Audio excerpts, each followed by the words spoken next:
Shalom, selamat bertemu kembali saudara-saudari dalam kasih kemurahan Kristus.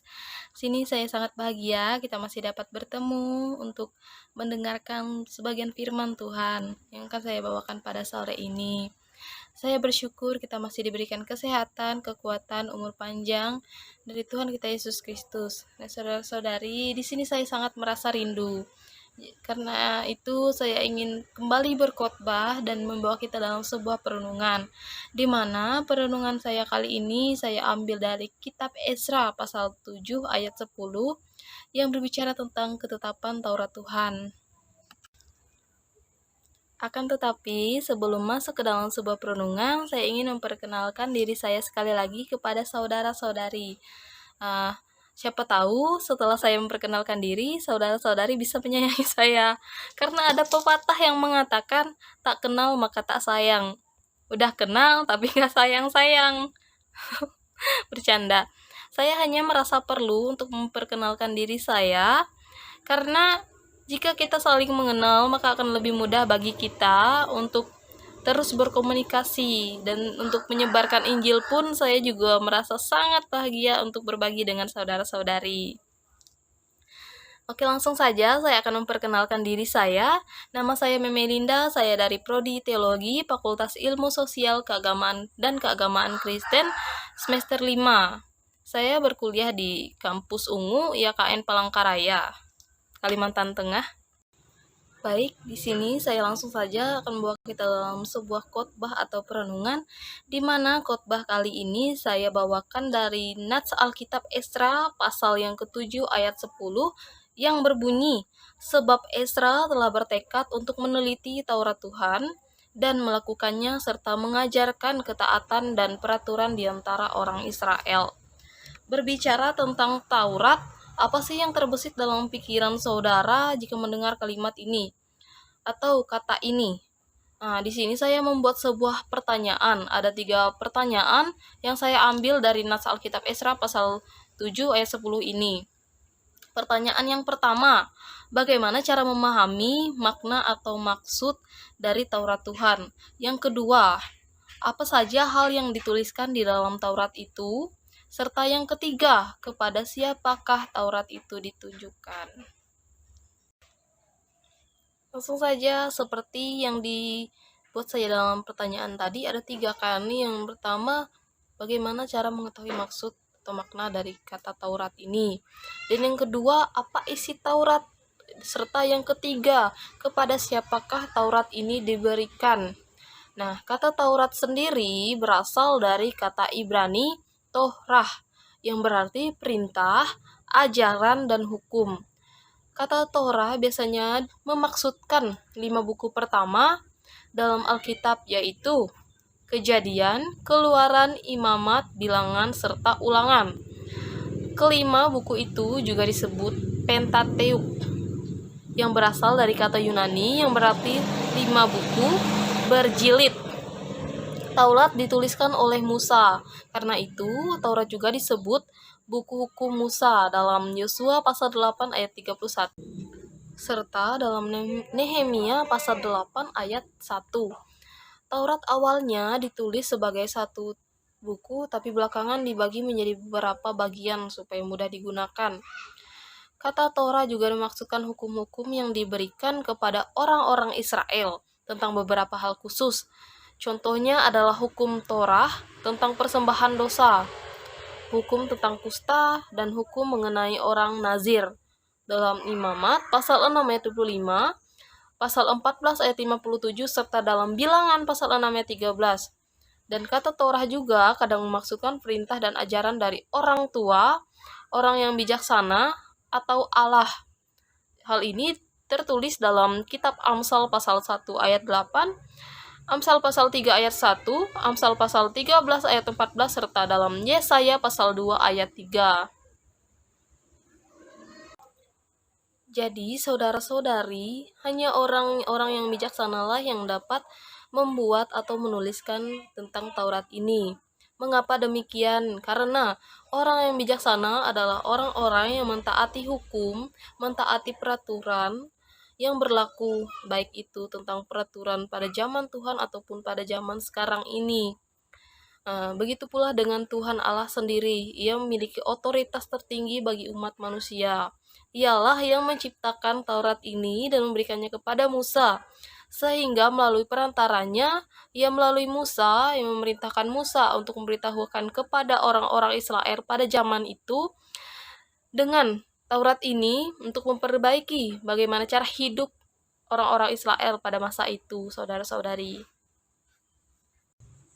Jika tadi kita sudah mengetahui apa arti dari kata Taurat, serta apa saja makna dari kata Taurat itu dan siapa yang menciptakan Taurat itu, selanjutnya kita akan masuk ke dalam bagian apa isi Taurat atau isi Taurat itu apa. Nah, Taurat ini berisi tentang peraturan dan hukum Tuhan. Ditulis dalam kitab Esra pasal 7 ayat 10, di mana hal ini merupakan cara Allah berurusan dengan manusia sejak penciptaan sampai kematian Musa. Hal ini dituliskan dalam kitab Kejadian pasal 1 ayat 27 sampai dengan 28 serta kitab Ulangan pasal yang ke-34 ayat 5. Peraturan-peraturan dalam hukum Musa ditulis dalam Keluaran pasal 24 ayat 3. Hukum ini berisi lebih dari 600 perintah. Salah satu perintah yang terkenal adalah Shema, atau pengakuan iman Yahudi. Salah satu bagian Shema menyatakan engkau harus mengasihi Yehuwa Allahmu dengan segenap hatimu dan dengan segenap jiwamu dan dengan segenap tenaga hidupmu. Hal ini ditulis dalam Ulangan pasal 6 ayat 4 sampai dengan 9. Yesus berkata bahwa itu adalah perintah yang terbesar dan yang terutama. Lalu dalam Matius pasal 22 ayat 36 sampai dengan 38 sendiri berbunyi, kasihilah Tuhan Allahmu dengan segenap hatimu dan dengan segenap jiwamu dan dengan segenap akal budimu. Itulah hukum yang terutama dan yang pertama. Yesus menyatakan bahwa hukum yang pertama adalah mengasihi Allah. Kenapa? Karena Allah merupakan orang terbesar. Dia memiliki otoritas tertinggi bagi hidup dan kehidupan manusia. Ialah yang menciptakan umat manusia. Ia yang memberikan napas kehidupan bagi umat manusia. Itulah mengapa umat manusia harus mengasihi Allah. Karena hal itu merupakan hal utama yang harus dilakukan oleh umat manusia. Lalu, ada lagi satu hukum yang saya ingat yang terdapat dalam kitab Ulangan pasal 20 ayat 2 sampai 17. Di situ ada 10 hukum yang berlaku yang Allah ciptakan bagi umat manusia. Sama seperti dalam kitab Matius pasal yang ke-22 ayat 36 sampai dengan 38 tadi yang menyatakan bahwa kasihilah Tuhan Allahmu. Di sini juga tertulis 10 hukum. Yang pertama, jangan ada padamu Allah lain di hadapanku. Yang kedua, jangan membuat patung menyerupai apapun. Yang ketiga, jangan sembarangan menyebut nama Tuhan atau jangan menyebut nama Allahmu dengan sembarangan. Yang keempat, kuduskanlah hari Sabat. Yang kelima, hormatilah ayahmu dan ibumu. Yang keenam, jangan membunuh. Yang ketujuh, jangan berzina. Yang kedelapan, jangan mencuri. Yang kesembilan, jangan bersaksi dusta. Serta yang kesepuluh, jangan mengingini. Nah, kesepuluh hukum ini berlaku bagi kita umat manusia. Karena di sini hukum-hukum Taurat itu dinyatakan. Hukum-hukum Taurat itu berlaku. Sebab siapa yang mengingkari hukum ini, ia melanggar hukum ini, berarti ia sudah berbuat dosa. Selanjutnya masuk ke dalam pertanyaan yang ketiga tadi, kepada siapakah Taurat itu ditunjukkan? Taurat ini ditunjukkan dan diberikan kepada orang-orang Israel. Hukum Taurat disampaikan oleh Allah kepada bangsa Israel melalui perantara Nabi Musa. Perjanjian tersebut berisi tindakan penyelamatan yang dilakukan oleh Tuhan dan bangsa Israel dituntut untuk mentaatinya.